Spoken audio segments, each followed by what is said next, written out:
एक मुलाकात ऐसी शख्सियतों के साथ जिन्होंने दिया है अपने जीवन को एक नया मुकाम। रूबरू कराएंगे ऐसी कुछ हस्तियों के साथ एक खास शख्सियत के साथ मुलाकात जयदेव पटेल के साथ नंबर 1 इंडिया न्यूज पर रात। नमस्कार व्यूअर्स, मैं हूं जयदेव पटेल और आप देख रहे हैं नंबर 1 इंडिया न्यूज। आपका एक बार फिर स्वागत है एक खास शख्स के साथ मुलाकात प्रोग्राम में। आज हमारे साथ खास मेहमान है retired lieutenant general Rajendra Singh. Rajendra Singh ji, आपका बहुत बहुत स्वागत है आज हमारे प्रोग्राम में।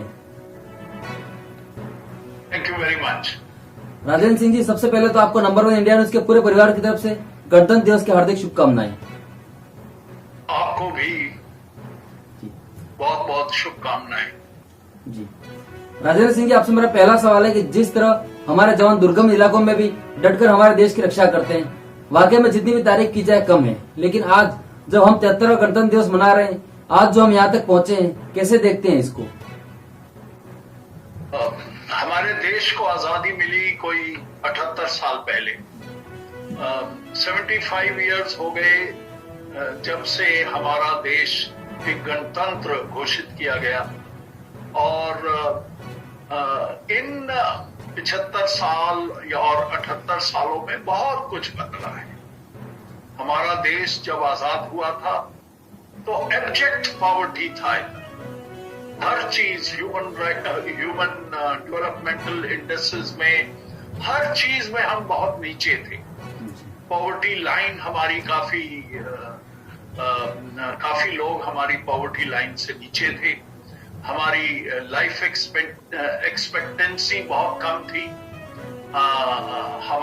हमारे देश के अंदर डेवलपमेंट नहीं था, कोई चीज पैदा ही नहीं होती थी। मैन्युफैक्चरिंग का बुरा हाल था, इकोनॉमी बिल्कुल शैम्बल्स में थी। लेकिन एक चीज हमारे देश के अंदर बहुत अच्छी थी, तब भी अच्छी थी और अभी भी बहुत अच्छी है। वो ये है कि हमारे देश की सशस्त्र सेनाएं एक बहुत उस समय भी बहुत ताकतवर थी। हमारे देश जब आजाद हुआ तो आर्मी का भी 2 हिस्से किए गए। हमारे कुछ रेजिमेंट्स पाकिस्तान के अंदर चले गए। बाकी हमारी जो इंडियन आर्मी उस वक्त बनी, कोई 6-7 महीने बाद ही हमको मौका मिला कश्मीर के ऑपरेशंस करने, तो वहां पे हमने बहुत अच्छा काम करके दिखाया। लेकिन अगर आप अपने देश के गणतंत्र की बात करते हैं तो अभी अगर आप देखेंगे तो हिंदुस्तान वो पुराना हिंदुस्तान नहीं रहा है।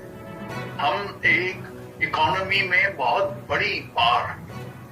हमारी आर्म्ड फोर्सेस 2nd या 3rd largest armed forces of the world और सबसे ज्यादा ताकतवर और सबसे ज्यादा प्रोफेशनल आर्मी है आपके देश की। इसके अलावा हम डिप्लोमेटिक स्फीयर में, हम टेक्नोलॉजिकल स्फीयर में हम किसी भी देश से कम नहीं। उनके हमारी जो टेक्नोलॉजिकल मैन पावर है वो पूरे वर्ल्ड में सबसे ज्यादा है। हम फास्टेस्ट ग्रोइंग इकोनॉमी है। कि कुछ एक जो आजकल के जो कुछ अनुमान लगाए जा रहे हैं, कल ही मैं पढ़ रहा था कि अगले 10 साल के अंदर और बल्कि 2030 तक हमारे देश की इकोनॉमी 2nd या 3rd largest economy in the world होगी। एट द मोमेंट ये 4थी या 5वीं इकोनॉमी है। ये सब ऐसे ही नहीं हो गया। इसके साथ साथ हमने बहुत सारी विजय हासिल की है। हमने विजय हासिल की है पॉवर्टी के खिलाफ। हमने विजय हासिल की है कि हमारे यहाँ जो कृषि में उस समय जो पैदा होता था वो कृषि की अभी जो डेवलपमेंट है वो सबसे ज्यादा है। एक ग्रीन रेवोल्यूशन हुआ 1970s में हमारे देश के अंदर।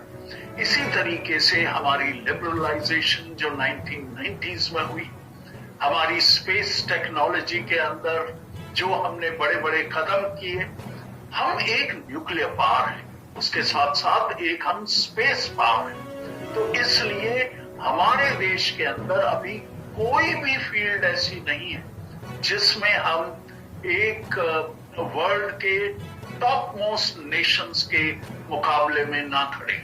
जी राजेंद्र सिंह जी, राजपथ की इस बार की जो तस्वीरें हैं और इस बार की जो भव्यता है वो बाकी सालों से कैसे अलग और अलग है, और क्या खास आप देख रहे हैं इस गणतंत्र दिवस में?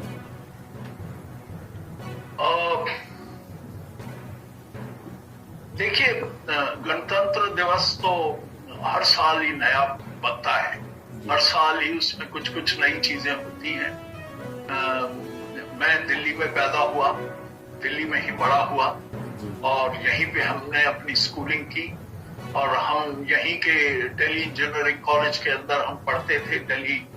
और जब हम एनडीए के लिए जब हमको जाना पड़ा तो मैंने जब 8 साल का या 10 साल का, मैं जब छोटा बच्चा था, तो एक चीज की हमेशा हमको ख्वाहिश रहती थी कि 26 जनवरी की परेड देखनी है और अपने माँ बाप के पीछे हम यही लगे रहते थे कि नहीं, हमको वो परेड दिखाई। तो हमारे फादर हमको कई बार लाए इधर राजपथ पर, कई बार नहीं भी आ सके तो उन्होंने किसी और को भेजा कि इनको ले जाकर दिखाइए।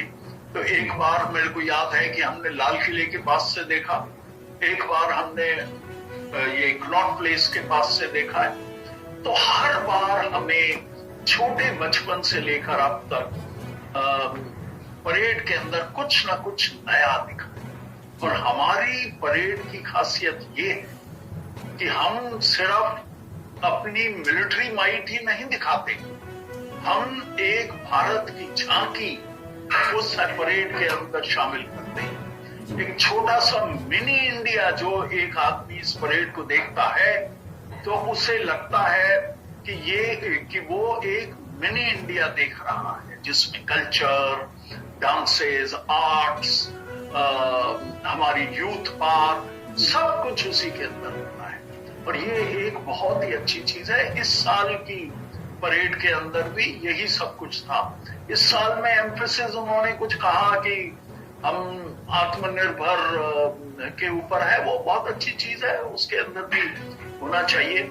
लेकिन एक चीज जरूरी है जो हम सबको याद रखनी चाहिए कि डिफेंस प्रोडक्शन में आत्मनिर्भरता अभी काफी दूर है। जी। ये डिजायरेबल जरूर है, लेकिन सबसे ज्यादा डिजायरेबल ये चीज है कि हमारे देश के जवानों को, जो वर्ल्ड के बेस्ट जवान हैं, उनको सबसे अच्छे हथियार मिले, वर्ल्ड के बेस्ट हथियार मिले, उसके ऊपर कॉम्प्रोमाइज नहीं किया जा सकता। तो इस बार की जो खसूसियत थी कि आत्मनिर्भरता, उसको देखकर बहुत अच्छा लगा कि हमने कई जगह पे बहुत उन्नति की। लेकिन इससे ये ख्याल नहीं आना चाहिए कि हम हर चीज में जो है अभी आत्मनिर्भर हो चुके हैं। अभी हमको थोड़ा डिस्टेंस और भी करना बाकी है। राजेंद्र सिंह जी, पिछले कुछ दिनों में हमने देखा कि ड्रोन एक बहुत महत्वपूर्ण चर्चा का विषय बन गया और ड्रोन से आने वाले खतरों को देखते हुए ये कहा गया कि अब हमें इस तरह की टेक्नोलॉजी में बहुत एडवांस होना है। लेकिन भारत ने जिस तरह से आज अपने गणतंत्र दिवस के समारोह में 1000 ड्रोन के जरिए जो अमृत महोत्सव मनाने की शुरुआत की है, ये कितना अहम है और क्या संदेश देता है? देखिए, जहां तक ड्रोन टेक्नोलॉजी की बात है, ये ड्रोन्स हमारे मिलिट्री वॉरफेयर के अंदर पिछले कई डिकेड से इस चीज के बारे में बातचीत होती रहती है जी।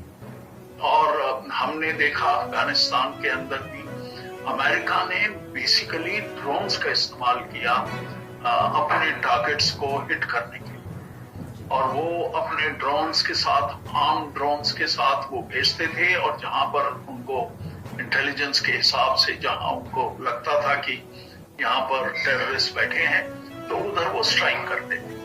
लेकिन ड्रोन्स टेक्नोलॉजी का सबसे बड़ा लेसन आया जो अजरबैजान में अभी लड़ाई, आर्मेनिया और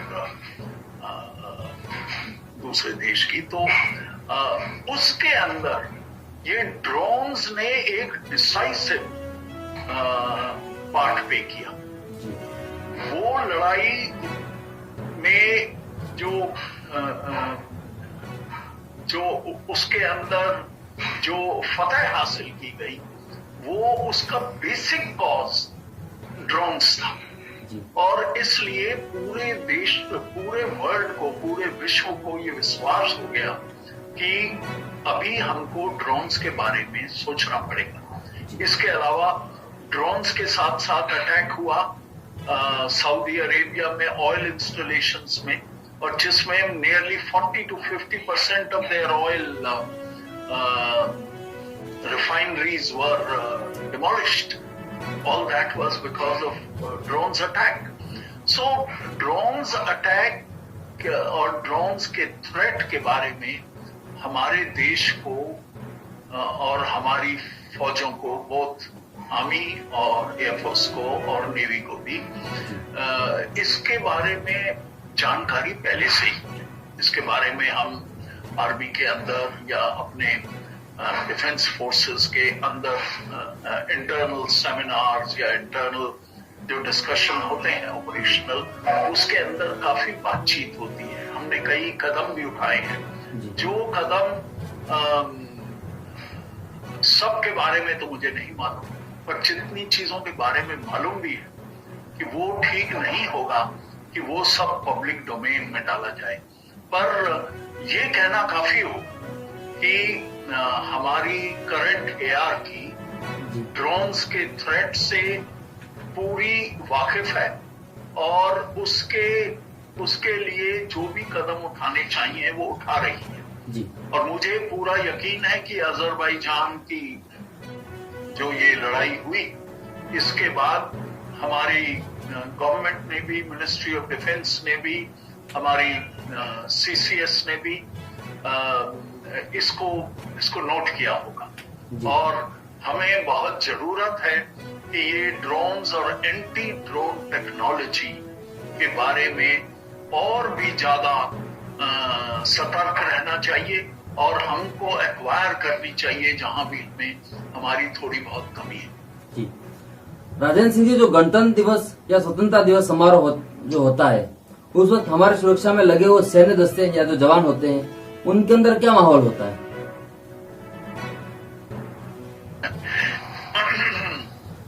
सबसे पहले तो किसी भी जवान के लिए ये बहुत ही अहमियत की बात होती है कि वो एक रिपब्लिक डे परेड के अंदर हिस्सा ले। ये एक उसके लिए गौरव की बात होती है। जवान के लिए क्यों, हर एक बच्चे के लिए। जब एनसीसी में थे हम, तो हमारी ये ख्वाहिश थी कि हम जो अपने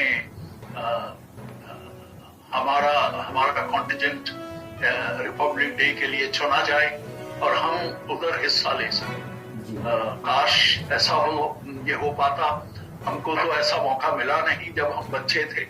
हालांकि हमारी वाइफ को ये मौका जरूर मिला जब वो 9th या 10th क्लास में थी, तो उनको स्कूल के कॉन्टिजेंट को लीड करने का मौका मिला इन 1968 और 69 की परेड में, और वो अभी तक उसके बारे में याद रखती है। तो जब सिविलियन इन चीजों के बारे में याद रख सकता है, तो जरा सोचिए कि एक आर्मी का जवान ये किस तरीके से सोचता होगा। बहुत गौरव की बात होती है। जब भी आप उनसे मिलते हैं या जब भी सीनियर ऑफिसर किसी यूनिट में जाता है और किसी से मिलता है, तो उसका कमांडिंग ऑफिसर बोलता है कि सर ये है ना जवान या ये जेसीओ, पिछली बार हमारी रिपब्लिक डे कॉन्टिजेंट का ये प्लाटून कमांडर जी। तो इस तरीके की चीज, और हमारी फौज और या किसी भी फौज वर्ल्ड की में ये चीज एक बहुत अहमियत रखती है कि उसको ये गौरव प्रदान किया जाए कि वो देश के सुप्रीम कमांडर के सामने अपना सैल्यूट दे सके जी। राजेंद्र सिंह जी, आपसे मेरा क्लोजिंग क्वेश्चन है कि जहां से हमारा कारवां शुरू हुआ फोर्सेस का, उन दशकों को भी आज याद किया गया। 50 के दशक को, 60 की और 70 के दशकों की यूनिफॉर्म को भी याद किया गया।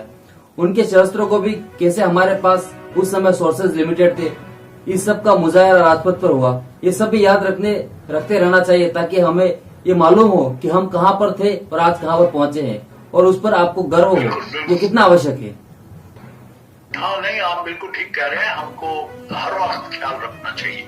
जब 1948 के अंदर हमारी आर्मी के भारत के डिवीजन के बाद हमारी आर्मी को JNK के अंदर लड़ाई लड़नी पड़ी, तो वो जो लड़ाई जो 1.5 साल तक चली थी, वो एक लड़ाई बहुत अहमियत की लड़ाई थी। उसके अंदर हमने बहुत अच्छा काम किया, और ये काम इसलिए भी अच्छा हुआ क्योंकि हमारी आर्मी तभी सेकेंड वर्ल्ड वॉर से 3-4 साल पहले सेकेंड वर्ल्ड वॉर में लड़ रही थी। उसके बाद काफी देर तक लड़ रहा, और 1960 उसके बाद हमारे ऑपरेशंस हुए हैदराबाद को लिबरेट करने के, हमारे ऑपरेशंस हुए जूनागढ़ को लिबरेट करने के लिए, और कुछ ऑपरेशंस हुए हमारे गोवा में से ये पोर्चुगीज को हटाने के लिए। इसके बाद जो 1962 का जो हमें झटका लगा,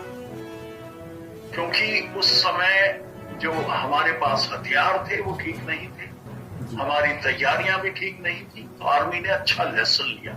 उसके बाद जबरदस्त मॉडर्नाइजेशन की, जबरदस्त ट्रेनिंग की, और 1965 की लड़ाई जब हुई, हमने बहुत बड़ी फतह हासिल की पाकिस्तान के ऊपर। और उसके 6 साल बाद ही जब 1971 की लड़ाई हुई, तो एक ऐसी फतह हासिल की कि जिसकी मिसाल पूरी दुनिया में नहीं मिलती कहीं। एक इतना बड़ा देश, बांग्लादेश जितना बड़ा देश को आपने लिबरेट कराया 13 दिन के अंदर, कभी कहीं देखा नहीं गया है ऐसा। उसके बाद कारगिल की लड़ाई हुई है, और कई चीजें हुई हैं, अभी सर्जिकल स्ट्राइक्स वगैरह हुई हैं, और हम जो प्रॉक्सी वॉर जो लड़ रहे हैं रोज, JNK का जो माहौल है उसको ठीक करने में, हमारे नॉर्थ ईस्ट के अंदर जो भूले भटके कुछ हमारे भाई हैं, उनको सही रास्ते पे लाने में, ये जो ऑपरेशंस हो रहे हैं, आर्मी को बहुत कुछ करना, ये बहुत कुछ सीखा है आर्मी। और आर्मी ने सिर्फ यहाँ ही नहीं, हमारे United Nations peace keeping forces में भी बहुत जबरदस्त काम किया है। उन्होंने श्रीलंका के पीस कीपिंग में भी बहुत अच्छा काम किया है। तो ओवरऑल हमारी जर्नी एक ऐसी हुई है जिसके अंदर कोई भी पुराना सैनिक बहुत गौरव के साथ अपना सीना तान के ये कह सकता है कि मैं भारतीय सेना का एक अधिकारी रहा। जी, राजेंद्र सिंह जी, आपने नंबर 1 इंडियन के लिए जो समय निकाला उसके लिए आपका बहुत बहुत धन्यवाद। Thank you very much.